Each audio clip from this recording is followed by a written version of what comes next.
El Instituto Peruano de Economía señala que la economía peruana cerraría el 2023 con una caída de 0,3%. Este es su peor resultado en 25 años. En 25 años, evidentemente sin considerar la pandemia, que tuvo elementos de unas características muy sui generis, ¿no? Muy especiales. Carlos Gallardo es gerente general del Instituto Peruano de Economía y nos acompaña esta mañana para interpretar estos números y otros aquí en el programa. Carlos, ¿cómo le va? ¿Qué tal? Mucho Bienvenido. gusto. Gracias por estar con nosotros. ¿Qué evidencias tienen en el instituto para decir que la economía peruana sigue sin mostrar señales claras de recuperación en este segundo semestre del año? Sin duda, mucha más información que la última proyección que hicimos en julio, ¿no? Con los resultados de julio mismo, de inicios de julio, y con los resultados ya de cierre de julio y de agosto, vemos que que la inversión, ¿no? Privada que esperábamos se pueda recuperar en parte comenzando el tercer trimestre, no lo ha hecho. Las expectativas siguen en tramo pesimista. La inversión como un todo acumularía su tercer trimestre en negativo, ¿no? Su quinto trimestre en negativo.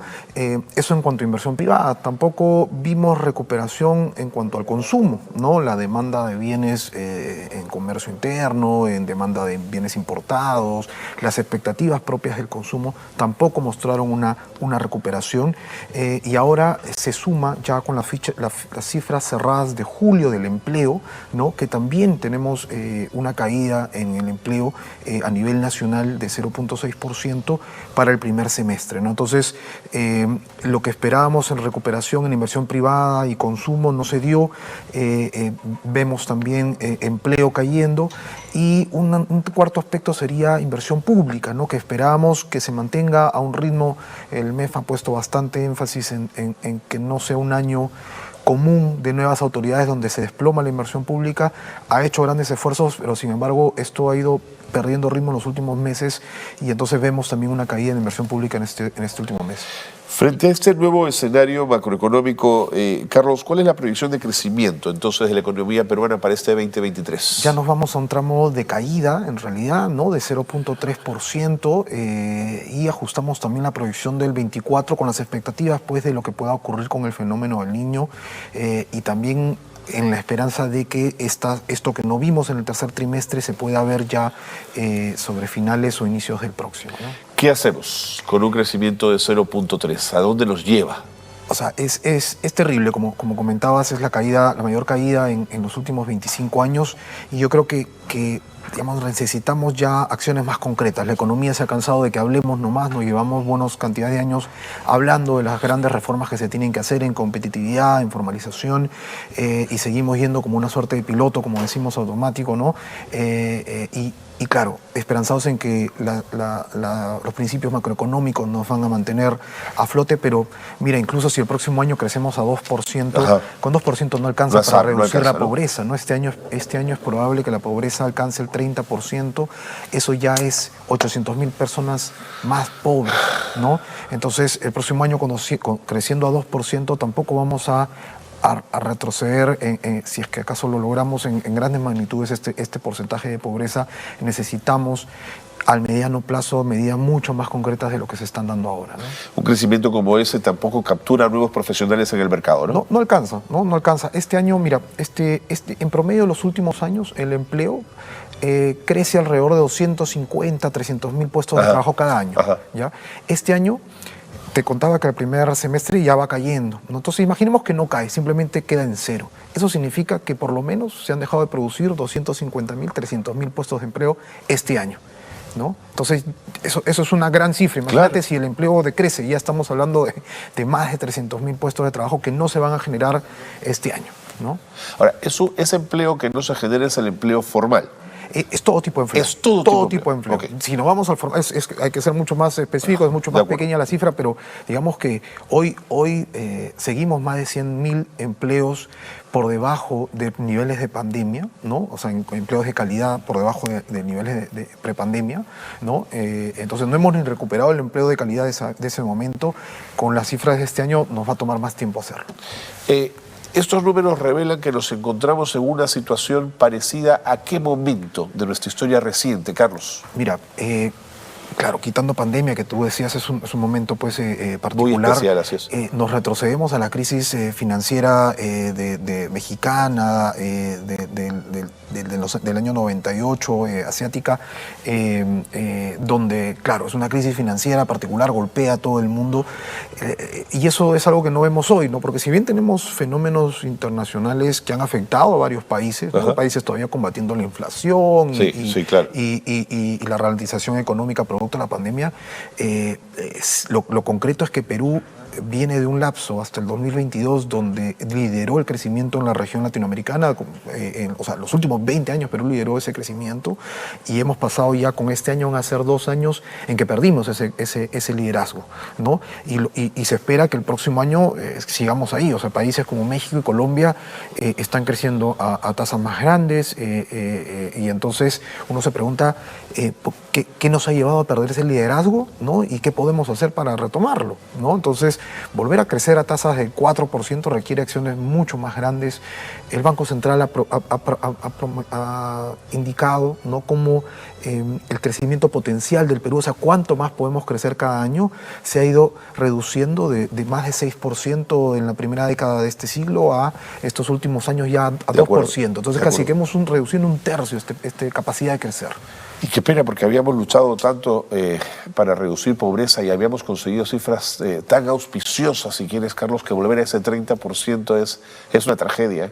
Es una cifra de hace 10 años, ¿no? El nivel de 30% que podríamos alcanzar ya este año, estamos en 27.5, ¿no?, lo que cerró el 2022.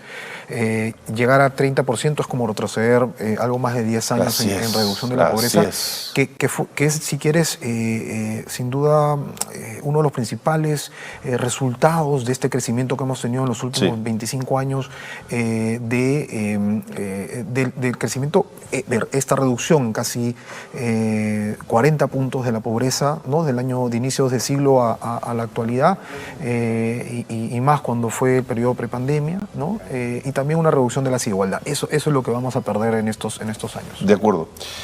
Carlos, ¿por qué el consumo de los hogares y la inversión de las empresas se está recuperando a un ritmo muy por debajo de lo anticipado?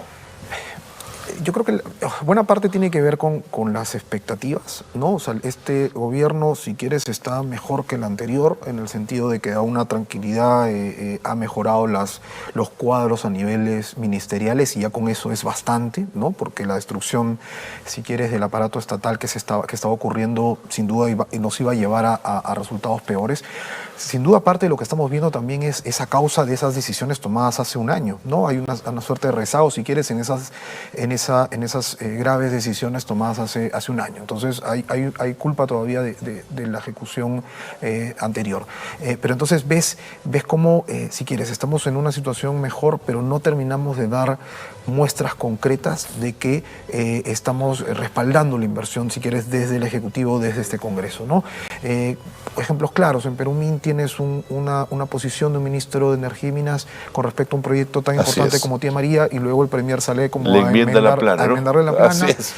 Luego tienes un anuncio importante en Perumín con respecto a una ventanilla única minera, que ya tenía un decreto supremo desde el 2019 existente, sobre el cual no se había avanzado nada, y vuelves a sacar un decreto supremo, sí, agregando algunas entidades, pero realmente lo que el sector está esperando son medidas concretas. Un decreto supremo no es una medida concreta, sino que no lleva al cambio, ¿no? Entonces nos falta un poco de esas acciones concretas para que en mediano plazo se active un poco más rápido inversión y consumo. Ahora, Carlos, los planes de reactivación y preparación para el fenómeno del Niño significaron la asignación de recursos a los gobiernos regionales. Digamos, por un lado imaginamos que eso ayudaría a enfrentar al Niño, pero también por otro lado imaginamos que era obra pública que podría dinamizar economías locales. ¿Qué pasó con ello? Tenemos el presupuesto asignado para el fenómeno del Niño, tenemos también el presupuesto asignado para el programa Compunche Perú, ¿no?, para el programa de reactivación, y detrás de cada uno una serie de normas que han permitido créditos suplementarios o créditos adicionales o presupuestos adicionales para esos fines. El de fenómeno del Niño tiene un avance como un todo de menos del 15%, ¿no? 13% hace algunas semanas, y eso es lo que debería avanzar mucho más rápido, ¿no? Por ejemplo, ahí hay medidas que se debieron haber tomado para prevenir el daño que puede ocurrir sobre el sector agropecuario producto del fenómeno del Niño. Tiene una ejecución menor al 10%, ¿no? Entonces sí vemos que podría ejecutarse este presupuesto con más ímpetu. Y en el de reactivación, ¿no? Hay una ejecución de alrededor del 50%, ¿no? Comenzó en mayo esta ejecución. Podría ir más rápido, sí, es urgente que vaya más rápido, pero está, digamos, apuntando a inversión pública, y no olvidemos que de cada 5 soles, 4 son inversión privada, solo 1 es pública. Sí, pues. Entonces es importante, se tiene que seguir dando énfasis. Si no se le hubiera dado énfasis, sin duda en la caída de la inversión pública de estos últimos meses hubiera sido mayor, comparándolo con años previos, con nuevas autoridades, pero hay que enfocarse en inversión privada con mucho más énfasis también. De acuerdo. Y entonces hay un tema de gestión en el caso de lo del fenómeno del Niño. Sin duda, y abarca pues a gobiernos subnacionales también. Sin duda, ok. Ahora, ¿se puede ya saber más o menos de forma aproximada qué números en términos macroeconómicos nos dejaría un fenómeno del Niño como este? A partir de las experiencias de niños anteriores, ¿cuánto golpea un niño al PBI, Carlos? Mira, una cifra que te puede dar una idea de cuándo nos puede afectar es que para el 2017, a inicios de año o en los meses previos a que comience el 2017, se esperaba que el 2017 se crezca alrededor de 2.5, 3%, y finalmente se creció casi 1,5 puntos menos que eso. Entonces, ese, si quieres, en un escenario de un niño fuerte, moderado, ¿no? Y en las condiciones en las que nos agarró en el 2017. Podemos, creo yo, hacer observaciones muy críticas sobre el nivel de ejecución del fenómeno del Niño, como las acabo de hacer, pero creo que estamos un tantito mejor preparados que el 2017. Podríamos estar más, y ahí es donde viene, pues, si quieres, la crítica. Y entonces, si es que ocurriese un fenómeno del Niño de esa magnitud, que es lo que nos está mostrando un poco las cifras que vienen de fuentes oficiales sobre las probabilidades de ocurrencia de este fenómeno a esos niveles, esperaría que el daño no sea de esa magnitud. Pero eso si quieres, es un techo, nos pone un techo a lo que podría ser. Correcto. ¿Dónde están o cuáles son las medidas que en este momento se deberían adoptar, Carlos, para elevar productividad y competitividad? Si hubiese que hacer un shock, digamos, ¿no? Meterle con todo, ¿por dónde irías? Mira, la presidenta en su mensaje de 28 de julio, ¿no? Hace unos meses atrás, indicó que en noviembre presentaría una propuesta para impulsar la competitividad y la formalización. Habló de temas tributarios, laborales y administrativos, ¿no? En ese discurso dijo muchas cosas, Carlos. Y es lo que te iba a decir, porque a la fecha yo creo que si hubiese sido el caso que lo fuese a presentar este noviembre, ya tendría que haberlo socializado, conversado con organizaciones como que le pudieran dar cierto tipo de comentarios al respecto, y no he sabido que lo estén haciendo. Y todas estas medidas, Carlos, están redactadas ya en el Plan Nacional de Competitividad y Productividad, que está aprobado en 2019, que está con un avance muy, muy lento, que se dijo que se iba a presentar una propuesta ajustada y no se ha hecho. Ahí están los temas laborales, que hay que tener un mercado laboral mucho más competitivo si es que acaso queremos incorporar más personas a la formalización. Ahí están las medidas sobre regímenes tributarios, porque hoy tenemos regímenes tributarios que incentivan el enanismo empresarial, que no impulsan que las empresas crezcan, porque si crecen les cae un peso tributario mucho más grande. Entonces, eso ya está redactado ahí. Las partes administrativas de simplificación están también redactadas ahí. Entonces, yo creo que en la idea de que el Plan Nacional tenía muchas medidas que no iban a sumar o que no sumaban, dijimos, ya no lo vemos. Y entonces se abandonó ese impulso ya hace un par de años. Puede ser cierto que tenga medidas que realmente no iban a mover la aguja, pero tiene otras que sí. La ventanilla única minera también está en el Plan Nacional. Entonces es lamentable que no se le haya dado el impulso necesario en los últimos años para ir avanzando en este plan, ¿no? Entonces yo te diría, ni siquiera es necesario actualizarlo si de tomar medidas urgentes se trata. Ahí están las propuestas importantes. Quedémonos con 5 de esas, si quieres 5. El plan tenía 80 medidas, más de 80 medidas. Imagínate. Quedémonos con 5. Y entre lo que lo vamos actualizando, pero no quedémonos esperando actualizarlo para recién empezar a hacer las cosas, ¿no? Y entonces requieres mínimos consensos, son medidas complejas, las tributarias laborales son medidas complejas, requieres mínimos consensos, pero si no lo hacemos en algún plazo de corto tiempo, un plazo de tiempo corto, vamos a seguir creciendo, si es que acaso crecemos a tasas muy magras, ¿no? Y me preocupa que un crecimiento tan bajo, ya para cerrar, Carlos, impacta en la tributación para el próximo año. Tú tienes que pagar profesores, tienes que pagar policías, tienes que pagar militares. Lo está haciendo ya este año, ¿no? El déficit acumulado por la caída, ¿no? De la recaudación, impulsado ya también por la moderación en el crecimiento minero, ¿no?